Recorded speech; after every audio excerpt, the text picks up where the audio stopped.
Hey there and welcome back to Krypton Soul. So today we got some news coming out of the Ultimania book for Final Fantasy VII Remake. We got some quotes here from Nomura and Katase themselves, written in the book. So yeah, first of all, big thanks to Audrey over on Twitter for the translation of this new book. We're going to go through some quotes right now because this is crazy stuff coming out of this. Maybe confirm some theories, maybe blow some out of the water. Big shout out to Ray Kaufman. You guys should definitely go subscribe to him. Great content creator. Has helped me sort of grow this channel at the moment. I've only got a couple of videos out, but I'm really focused on getting some good content eventually. Hopefully we get there. So at the moment, I just want to go through some quotes right now. So straight up from Nomura, quoted out of this book, we wanted to have the last boss fight take place on the highway in Midgar, which brought more questions that we could not answer. It's very interesting stuff. The Sephiroth final battle was a very, very interesting choice for the final battle. And I can't wait to have a go at that on hard mode. So we'll have to see where we go with that. But yeah, it was definitely action-packed all the way to the end. But I guess we're just going to have to see what comes next. Continuing on from that, he says there is a character who is alive, which leads to a great mystery. Now, obviously, straight away we're going to Zack. We're thinking about Zack and seeing where that goes. I'll get into that a little later on. Another quote from them is, "We are not drastically changing the story or making it into something completely different other than the original." That's interesting. I saw a few people, and I know that Ray has discussed it in Soldier First Class. They've had a look at it. And Night Sky Prince as well. They've definitely done an awesome job putting all this content out there as well. Discussions on changing the story and where it's heading. If they're not changing the story drastically, everything that's in between so far, they've hit the beats. They've done a really good job. They've hit it out of the park with that.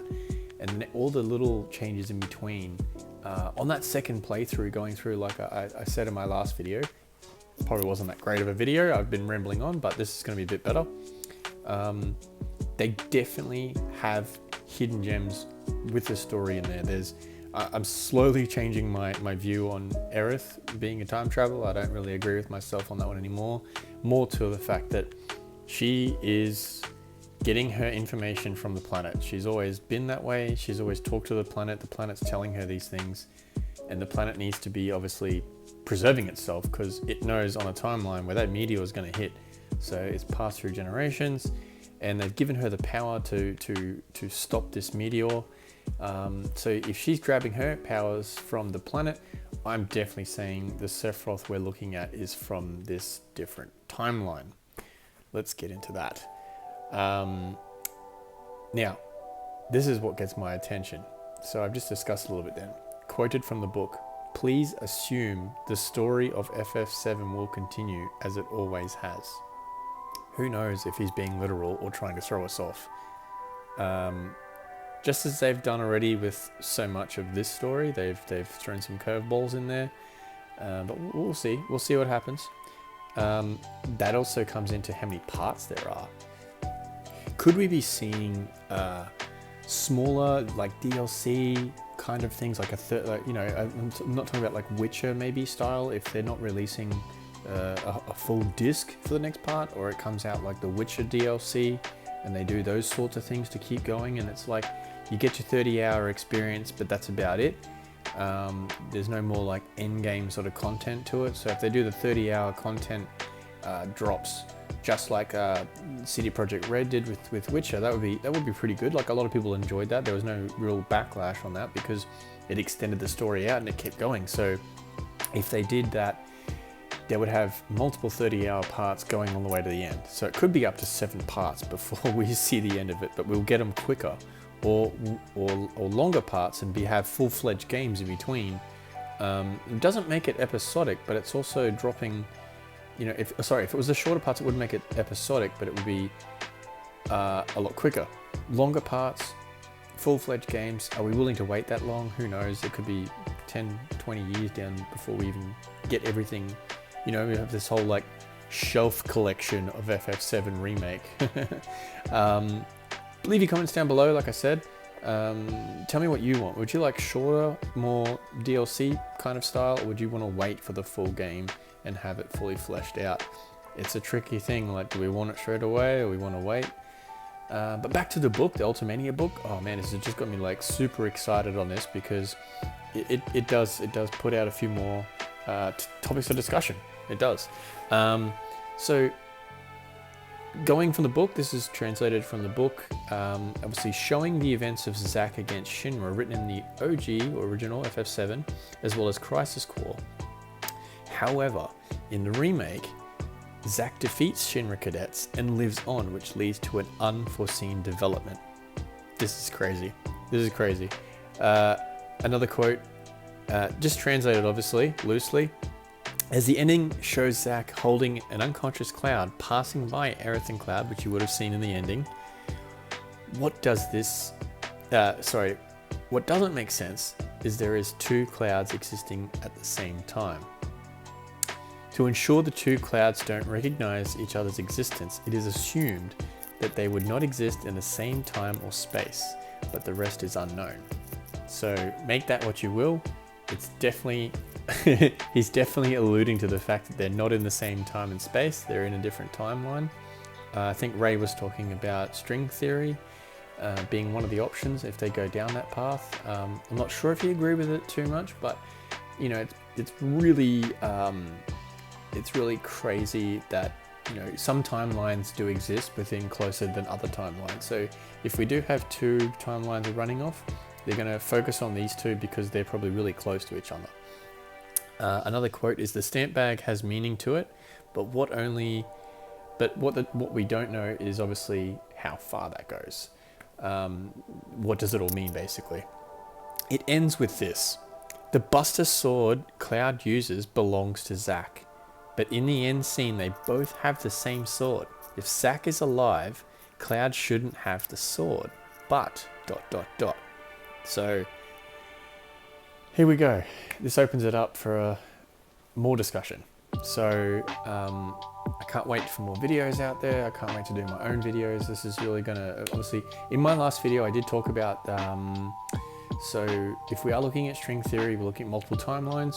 We're definitely looking at a point where these two timelines are existing beside each other, and they're going to converge at some point. Whether Zack goes through into ours or we end up in theirs, look, I'm not a professional when it comes to timeline stuff, but if we are looking at that, there might be an intersecting point where a sacrifice comes from someone else, or they're not changing the story as it was FF7, so who knows what direction they're going to take. It's all speculation at the moment. So obviously, going from there, if they alter the prime timeline enough, it could obviously intersect at some point down the track in the story if we've made those decisions. But let's see if our decisions may really affect the actual outcome of the story, or like if they give us multiple endings. I don't know, like I'd like it just to be the ending from the original, but obviously we'll just have to see. We are literally talking about Back to the Future right now. Someone's been watching that movie and they're putting it in this game, or basically multiverse theory from, they really like the Avengers maybe. So if there is that focus on that timelines and stuff like that, let's just hope they don't make it too convoluted, because it definitely needs to come back as keeping the story as it was before, as well as putting new things in there to really flesh out the Final Fantasy VII universe, which is what we want.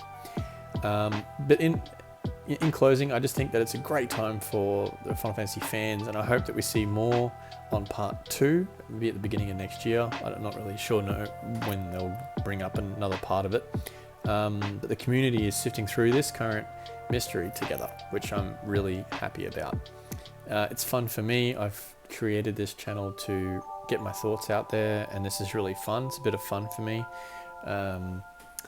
with my 4 subscribers so far. It's awesome. Hopefully you guys liked the video, and you could subscribe if you want and see where this channel goes. I just think it's awesome that for the last 23 years, I'm an OG fan.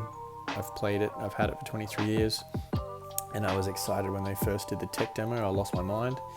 But I'm really happy for new fans to pick it up. I saw Angry Joe never played it before, and his experience in his review and stuff like that, it was quite funny. You should check that out.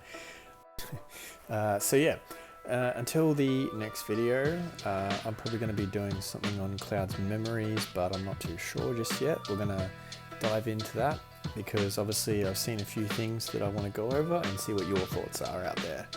So until the next video, I want everyone to stay safe, leave a comment, maybe a like if you actually like this video, who knows. And if you're enjoying the game, fan or old fan, new, old, yeah, tell me if you're really enjoying it down below in the next video. Chris on Bye.